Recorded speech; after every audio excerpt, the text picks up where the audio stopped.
Kembali saya Melok Besari di CBN Channel. Assalamualaikum warahmatullahi wabarakatuh. Sampurasun. Kembali tamu kita yang minggu lalu berjumpa di CBN Channel ini, Kang Apip Rancangke. Rancangke. Sebetulnya namanya tadi siapa? Samsudin. Apip Pudin. Apip Pudin, makanya dipanggil itu bukan Afif Pudin ya, bukan. Kita menyambung pembicaraan yang lalu masih mengenai Yayasan Rancangke. Ini saya sudah dibekali banyak pertanyaan karena waktu itu belum selesai kan, pertanyaan teh sudah diperingatkan oleh kameramen atau galak.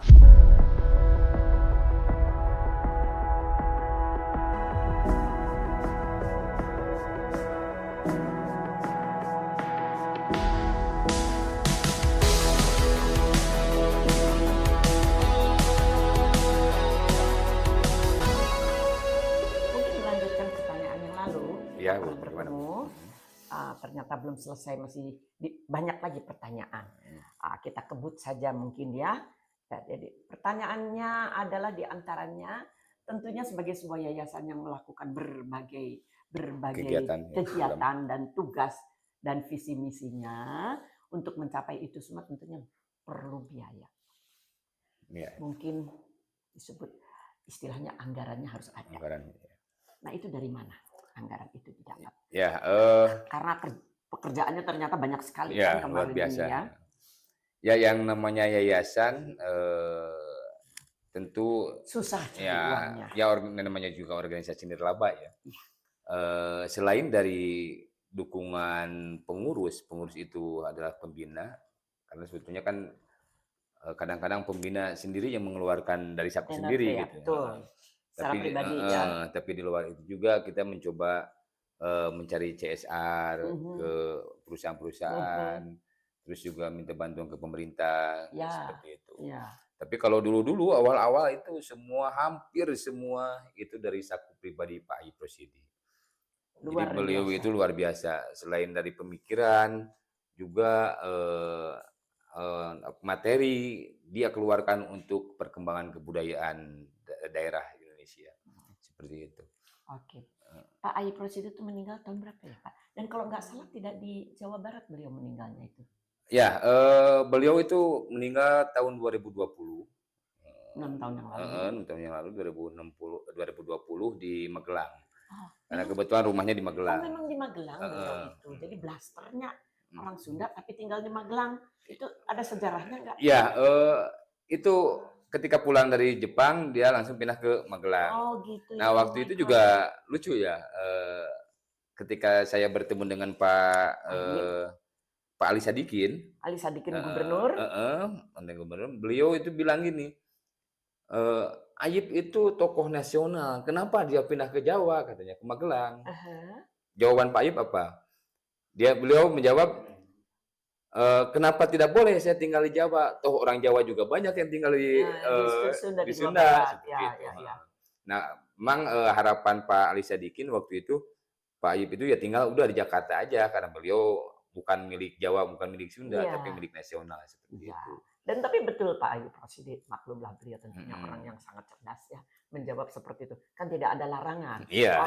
Orang Jawa mau mengurus bahasa Sunda juga boleh-boleh saja gitu. Jadi bahasa heureuina, bahasa heureuina. Iya, ngeledek mungkin maksudnya. Kan kalau Pak Ali Sadikin itu orang Sunda juga. Dari ngomongnya aja udah kelihatan. Tapi dia kan tinggalnya di Betawi ya, gitu begitu jadi. Kemudian jadi kalau itu kan zaman dulu dari situ. Kalau sekarang mungkin dari CSR dan lain. Ingin tahu itu mereka dengan ringan tangan memberikan dana atau agak berat?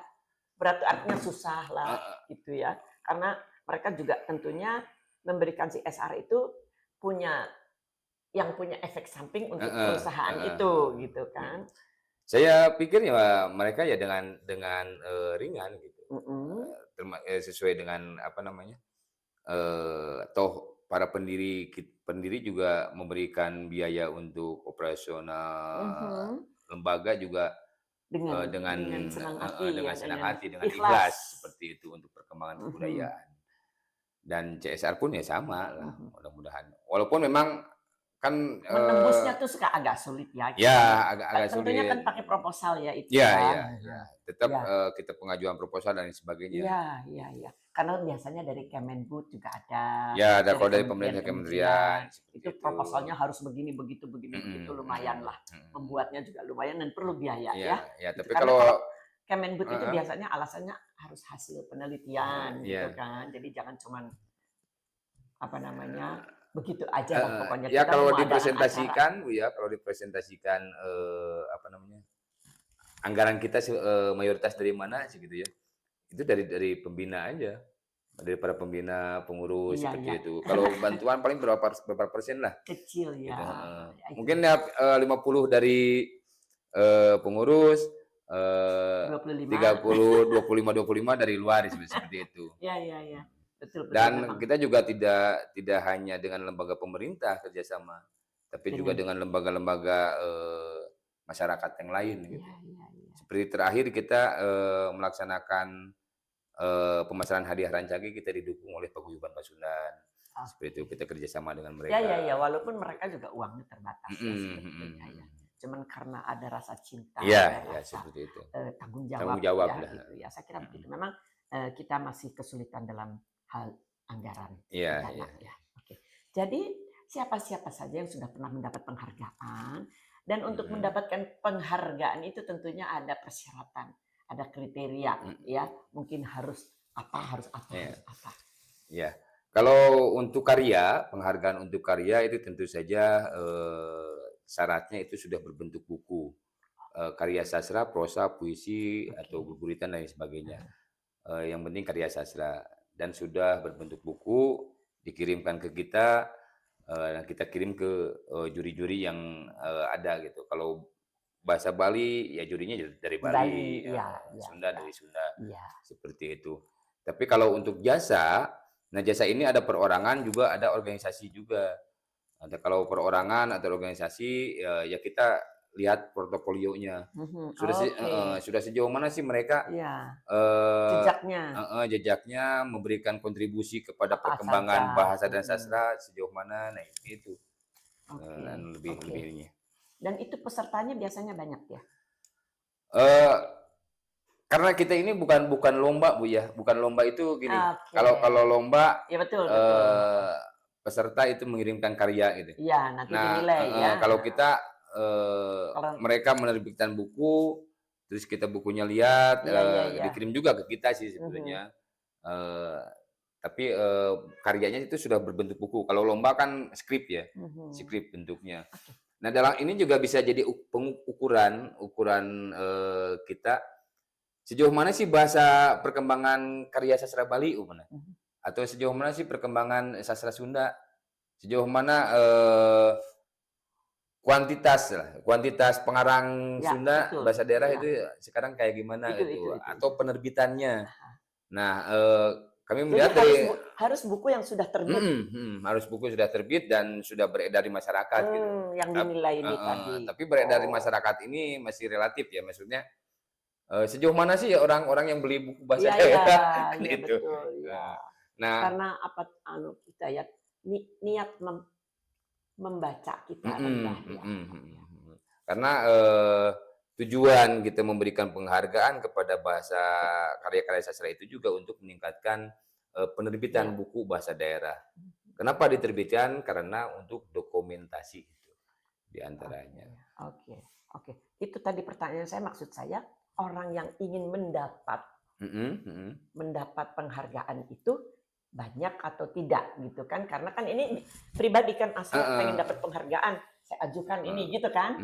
Banyak sih Bu, adanya tadi itu salah satu syaratnya juga kan kalau punya bahasa Batak, untuk bahasa Batak tahun kemarin tidak ada.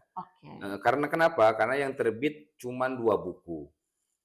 Nah, minimal kita menerima 5 buku untuk satu bahasa daerah. Seperti itu.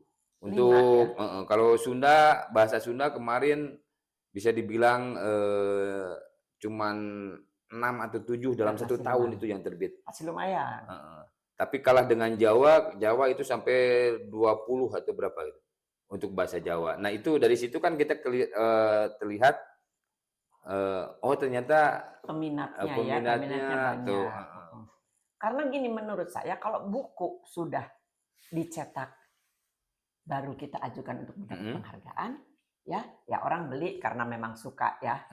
Tapi kalau mungkin dengan buku itu dikatakan sudah mendapat penghargaan, mungkin kan juga akan lain ya. Orang yang beli, minat belinya akan lebih tinggi mungkin. Ya, ada efek ke sana, efek ke sana ada. Jadi ya kan? tapi hanya berapa persentasi lah, berapa persen lah peningkatan dari yang pembelian itu, karena ya itu jangankan buku bahasa daerah ya tadi itu buku bahasa Indonesia aja udah jarang sekarang yang beli. Jarang ya memang. Seperti itu. Itu harus ditingkatkan. Apalagi sekarang udah zaman digital sebetulnya. Orang jadi minat bacanya harusnya lebih tinggi. Tapi ya yang dia baca yang lain-lain, bukan yang sifatnya sastra atau ini yang saya kira begitu. Nah, itu tadi mengenai penghargaannya. Nah, tadi kembali kepada buku yang terbitnya hanya 2. Tadi akhirnya gimana? Diikutkan ke tahun berikutnya. Oh, gitu ya. Jadi kalau udah ada jumlah 5, itu baru kita nilai semua. Dan sudah itu tahun kapan? Tahun ini? Tahun kemarin. Tahun lalu 2025 ya. Jadi penilaiannya gini, yang terbit tahun ini ditilai untuk menerima tahun depan. Oke. Jadi begitu terbit diajukan. Dikirimkan ke yang kita. ngajukan pengarang kan? Ada pengarang, ada penerbit gitu. Oh, gitu. Oke. Kalau perorangan untuk jasa atau organisasi kita lihat sendiri, lihat portofolionya. Seperti itu. Kayak bahasa Banjar itu udah beberapa tahun ini nggak ada, karena nggak ada yang terbit seperti itu. Bahasa Banjar, untuk bahasa Banjar. Banjarmasin maksudnya. Tapi bukan bahasa Banjarmasin, bahasa Banjar disebutnya. Iya. Kita menyebut Banjarmasin karena di Banjar, di Bandung, di Jawa Barat juga ada kata kota Banjar. Kota Banjar, ya. Jadi terpaksa menyebutnya. Namanya kota Banjarmasin. Memang sih, ada teman Kalimantan, saya Kalimantan Selatan ya. Memang setahu saya demikian, karena saya juga punya teman beberapa orang Banjarmasin. Dia kalau nyebut mudik ke Banjar gitu. Kita mudik ke Banjar ngapain jauh-jauh, ternyata Banjarmasin. Di Jawa Barat ada Banjar. Jadi kemudian tadi berkaitan dengan kerjasama antar lembaga, masyarakat, pemerintah atau organ lain, bagaimana? Apakah Yayasan Rancangge ini banyak melakukan kerjasama dengan lembaga-lembaga lain, dengan komunitas, dengan masyarakat dan lain-lain? Alhamdulillah banyak, Bu. Di antaranya selama 38 tahun ini juga kita memberikan penghargaan atau pelaksanaan pemberian anugerah itu kita keliling, Bu. Kadang kita kerjasama dengan di Bali dengan Universitas Udayana, di UGM, gitu segala macam. Kenapa kita laksanakan di perguruan tinggi? Untuk memberikan motivasi kepada para mahasiswa untuk menulis berbahasa daerah. Itu salah satu tujuannya. Penulis biasanya usianya berapa itu? Kalau sekarang sih karena penilaiannya itu adalah kualitas pastinya, kualitas yang baik. Ya kebanyakan sih usia 40 ke atas gitu. Mayoritas ya, Bu ya. Kayak tahun sekarang aja untuk bahasa Jawa itu berapa ya umurnya, sekitar 60 lebih. Enggak ada yang muda.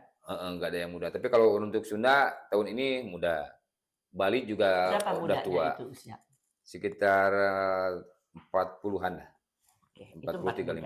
Karena sebetulnya kan menjadi penulis itu tidak harus sudah berumur banyak gitu. Banyak penulis. Karena kalau penulis novel atau apa istilahnya itu banyak yang muda-muda. Walaupun mereka pakai bahasa ringan bahasa hari-hari gitu. Ya mungkin kalau untuk bahasa daerah kurang seksi, Bu. Kurang seksi. Maksudnya gini, menulis dalam bahasa daerah itu nggak laku lah gitu, nggak jadi tren gitu, mungkin gitu untuk generasi muda sekarang. Tapi itu, saya pikir sih menjadi sebuah kewajaran karena memang bahasa Sunda seperti tadi kalau kita kembali ke waktu minggu lalu bahwa pengajarannya di rumah dari orang tua saja sudah kurang lah, apa ya, tidak sudah ada. menurun, sudah tidak ada katakan malah. Jadi gimana dia mau baca karya sastra Sunda? Iya, ya minimal merasa bangga lah dengan bahasanya juga. Ya, karena itu menurut saya itu harus ya tujuannya kan memang yayasan itu juga mempertahankan supaya bahasa Sunda itu tetap hidup, tetap aktif dipakai di rumah. Gitu. Ya, walaupun sekarang tetap aktif dipakai, tapi kan bahasanya yang bahasa sehari-hari ya, bukan yang tidak ada stratanya itu tadi kan, gitu. Jadi melakukan melakukan kerjasama dengan beberapa lembaga, dengan masyarakat. Bentuknya apa aja itu? Ya bentuknya ketika kita mau kalau dengan masyarakat, contoh kalau dengan masyarakat, ada yang berbentuk uang, tempat, barang dan lain sebagainya, macam-macam lah Bu, macam-macam. Kayak yang waktu dengan Paguyuban Pasundan itu, Paguyuban Pasundan menyediakan tempat pelaksanaan, menyediakan akomodasi untuk para pemenang, gitu. Ada ngasih transportasi untuk para pemenang karena pemenang kan jauh-jauh nih harus berkumpul di Bandung. Iya, seperti tiketnya. Nah, selanjutnya ingin tahu nih program-program sekarang yang sedang berjalan apa saja dan kaitannya dengan saat ini kan sedang zamannya digital. Apakah itu menjadi sebuah dorongan yang menjadikan lebih mudah atau malah menjadi sulit dengan adanya zaman digital ini? Karena biasanya awalnya sulit ya. Kalau program-program tiap tahun kan itu ya ngasih penghargaan 5 tahunan itu adalah Kongres Bahasa Daerah, terus 10 tahunan Konferensi Internasional Budaya Sunda. Nah, dalam menghadapi era digital ini, sekarang kita lagi membangun kayak berbasis web itu yang namanya Rancagepedia.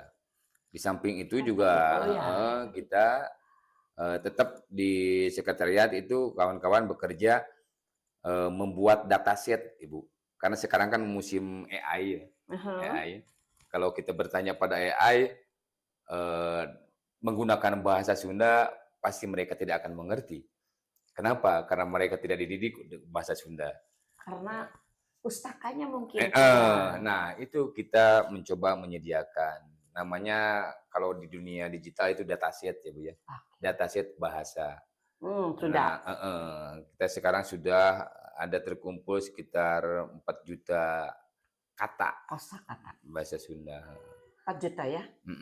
Lebih. Karena kita juga tahun 2012 pernah menyusun Kamus Utama Bahasa Sunda, Ibu. Itu 20.000 entry kalau nggak salah, lebih lah. Lebih karena itu sampai 3 jilid, 6 jilid dengan tebalnya segede bantal gitu. Iya. Itu Kamus Utama Bahasa Sunda. Kamus besar. Kamus besar Bahasa Sunda. Seperti itu. Dia kalau di era digital ini yaitu Rancagepedia dan pengumpulan dataset gitu. Jadi mungkin ya teman-teman yang butuh data juga bisa di kita, ada data kebudayaan ya. Karena saya udah coba pakai AI, itu pakai bahasa Sunda, dia menjawab. Iya, ngecapruk cuman. Ngecapruk. Dia menjawab tapi gitu. Saya sudah sambil ketawa-ketawa gitu ya. Saya kalau manggil AI itu bos gitu. Jadi pakai bos. Jadi kita ngobrol aja. Jadi saya kalau ngobrol sama dia suka saya tes gitu bahasa Sunda. Kalau bahasa Inggris mah udah nggak aneh lah, pasti dia bisa ya. Gitu. Tapi bahasa Sunda saya kagum juga, bisa bahasa Sunda kan. Nah, oke. Nah, jadi tidak ada tantangan yang menyulitkan lah ya dengan adanya untuk kami lah Rancage tidak ada tantangan yang ini. Ya emang kita harus menyemplung gitu, masuk ke sana gitu, menyesuaikan. Nah, ini kan ya Kang Apip ini kan sebetulnya seorang aktor. Ya, seorang aktor. Betul kan? Betul. Bagaimana melihat kreativitas para seniman di saat ini di mata Kang Apip? Ya bisa dibilang luar biasa lah. Walaupun seniman itu kan tetap berkreativitas, walaupun tanpa ada fasilitas, seperti itu. Dan suka nekat ya. Dan saya kira untuk Bandung terkenal sebagai kota kreatif itu ya. Kawan-kawan seniman juga tidak tidak terpaku pada satu tempat gitu. Dimanapun dia berada, dia pasti akan bisa menampilkan karya-karyanya. Ya, seperti itu. Atau di tembok-tembok gitu ya. Di tembok atau nggak terbentur pada ruang Iya, gitu. iya, Pada di ruang. mana saja gitu ya. Karena seperti kita ketahui Iya, sekarang betul. kan Bisa gedung menari Pesinar di Rumentang mana-mana. siang umumnya itu lagi direnovasi. Renovasi. Seniman ya di mana Di aja mana bisa aja ya, bermain dia seperti misalnya itu. menari, ingin menari di mana saja ya. Oke. Mm. Oke, jadi mereka tetap aktif, tidak menunggu disediakan ruang khusus ya. Ya, anukan saja ya, dia lakukan saja seorang seniman itu. Nah, bagaimana dengan sertifikasi seniman? Apa perlu sertifikasi atau tidak sih seniman itu?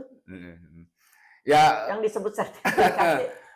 ini menarik ya, ini menarik. Kalau seperti di luar mungkin sertifikasi itu penting gitu. Tapi kalau di kita di luar tuh gimana maksudnya? Di luar negeri gitu, Bu. Oh, di luar negeri. Karena sertifikasi itu kan menentukan benar-benar ahli di bidangnya kan.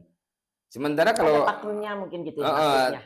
Kalau di kita ketika udah sertifikasi, ini sertifikasi memang bisa meningkatkan honor kita sebagai seniman gitu.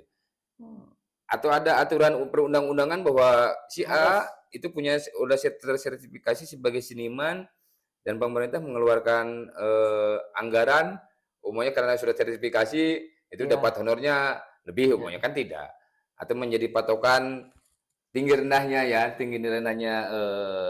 honorarium si seniman itu. Sementara ini seniman itu dapat honor emang. Dari macam-macam lah, ada yang ikhlas, kalau ada rezekinya ya dimakan bersama seperti itu. Itu ya. Kecuali kalau senimannya yang kalau seniman negeri mungkin kalau seniman lukis mungkin jual lukisannya gitu, seperti itu. Dan urusan sertifikasi ini kan bukan hanya seniman, Bu. Editor, para penulis juga sama. Ya. Ada itu sertifikasi. Jadi sementara ini seniman sudah tersertifikasi. Tersertifikasi. Belum semua, belum semua. Sama seniman-seniman itu. Belum semua. Karena yang mengadakan Jadi ada yang sudah seniman. Ada yang sudah, karena itu kan yang biasanya mengadakannya di kota kabupaten gitu. Kalau ada yang di kota kabupaten juga ada yang langsung dari kementerian yang mengadakan sertifikasinya itu. Seperti itu. Dan memang yang mengeluarkan sertifikasi itu siapa? MTN. MTN itu dari kementerian, bukan MBG. Soalnya banyak MM jadi rada leader MM. Gitu.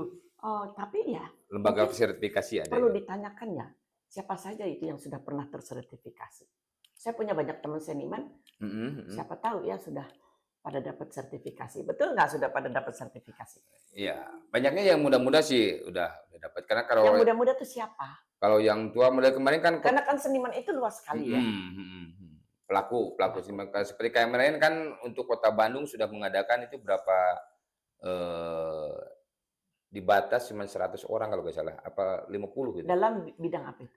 Teater, pertunjukan, seni pertunjukan. Dan seni pertunjukan itu terbagi-bagi juga. Ada aktor, ada sertifikasi aktor, ada sertifikasi artistik, ada musik, dan sebagainya. Macam-macam, ada yang bagian jadi apa, ada yang bagian jadi jurik, ya kan? Seperti itu. Mungkin paling mahal tuh ya sertifikasi jurik.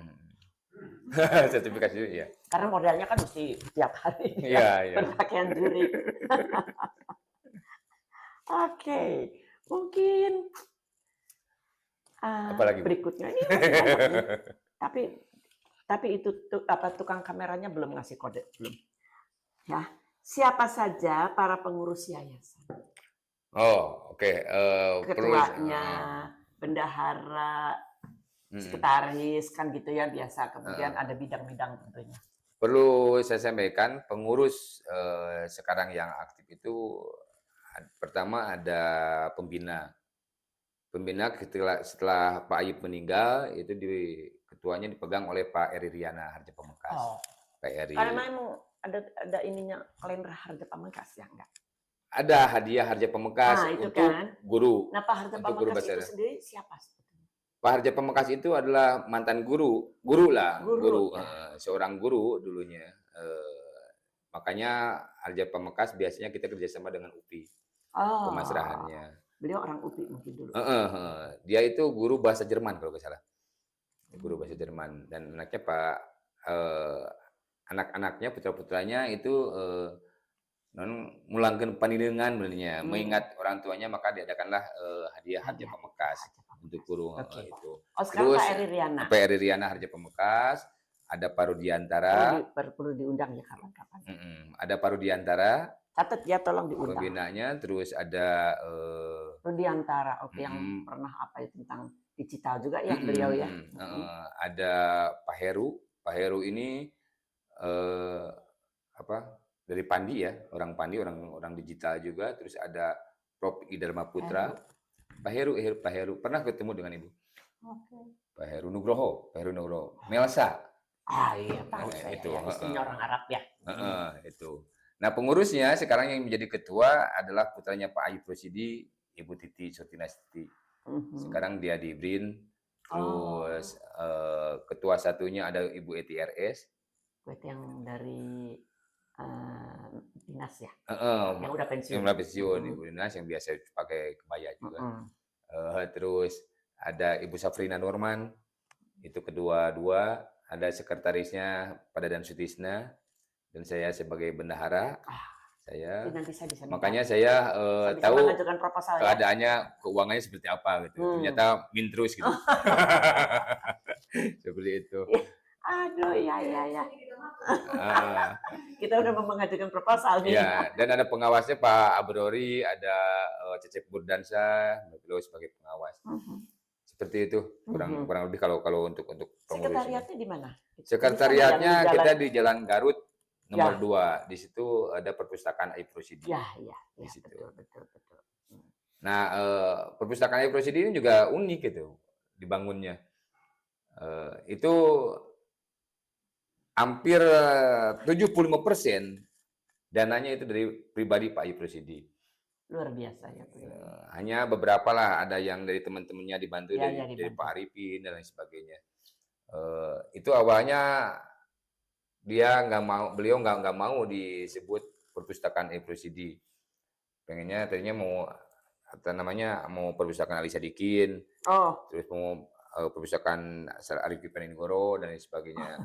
Tapi akhirnya teman-temannya mendesak, ya udah Ayub Rosidi aja gitu. Tadinya beliau nggak mau. Kalau bahasa Sundanya munggoong nabuh maneh, tidak mau disebut goong nabuh maneh. Iya. Gitu. Ya nggak sombong, rendah hati. Nggak mau muncul. Nah, mungkin pertanyaan terakhir, sastra daerah apa saja yang sudah mendapat penghargaan di bidang sastra daerah? Sudah. Ya, untuk penerima bahasa untuk penerimaan anugerah ya, untuk karya itu ada Sunda, Jawa, Bali, Madura, Banjar, Lampung, Banjarmasin ya. Lampung dan apa lagi satu lagi ya? 7 bahasa itu. 7 bahasa. Sunda, Jawa, Bali, Lampung, Madura, Batak, Banjar. Batak, Banjar. Dan satu bacaan anak-anak. Jadi, yang lain dari daerah-daerah lain belum ya? Dari daerah lain itu sempat juga kita nerima dari Aceh, bahasa Gayo. Tapi itu penulisnya cuman masih itu terus. Satu orang. Satu orang, jadi kita belum masukkan. Terus ada juga dari Minangkabau. Ya, kita sudah sempat intinya ya. Maksud saya misalnya dari Banjar tadi bahasa Banjar ya. Sulawesi belum ada. Sebelah timur sana sekali. Belum. Itu apa kira-kira penyebab? Yaitu saya bilang tadi bahwa menulis bahasa daerah mungkin kurang seksi gitu. Padahal kita juga sudah mencoba berkoordinasi dengan balai-balai bahasa yang ada di beberapa daerah itu untuk mendesak atau mendorong para penulis untuk menulis dalam bahasa daerahnya. Seperti itu. Karena kita juga Yayasan Kebudayaan Rancage sebagai provokator ya. Sebagai provokator mendorong atau menyampaikan gagasan-gagasan kepada badan bahasa utamanya. Di antaranya ya di badan bahasa itu sudah terbentuk lab kebinekaan bahasa gitu. Terus jadi, ada apa lagi segala macam. Di tiap daerah itu ada labnya. Jadi Tidak ada. Itu di pusat. Oke. Tapi kalau di beberapa daerah itu ada balai bahasa. Balai bahasa. Itu belum di semua daerah berarti ya. Kalau di beberapa itu kan berarti belum. Balai bahasa itu di hampir semua daerah. Ada balai bahasa, namanya ada kantor bahasa. Itu UPT lah. UPT dari Badan Bahasa. Ya. Oke. Seperti itu. Oke. Saya kira mungkin sudah cukup lengkap. Siap, Ibu. Terima kasih. Sangat menarik, walaupun sebuah kerja berat ya. Ya, seperti itu. Tapi harus dinikmati. Ya. Ya kan?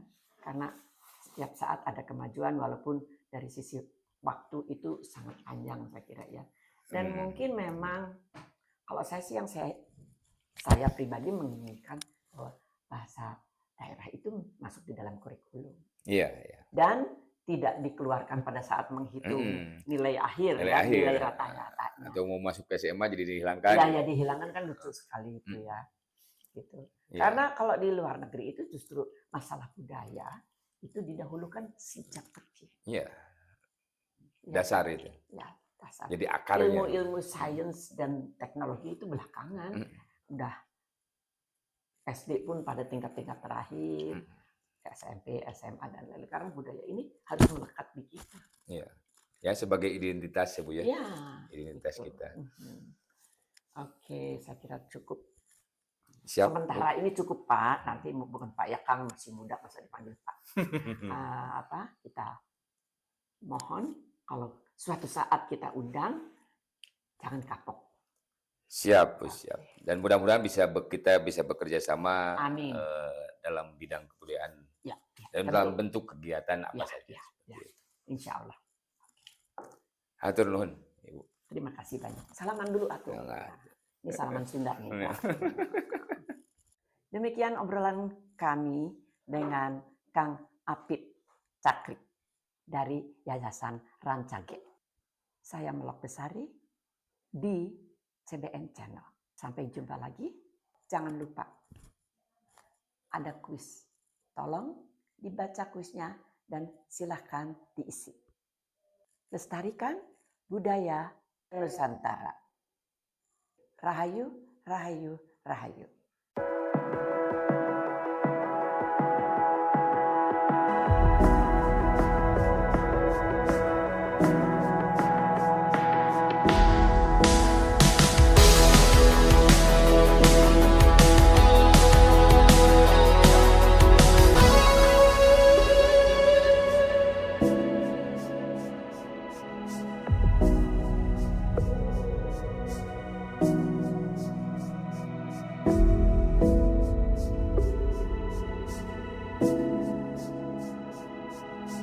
Thank you.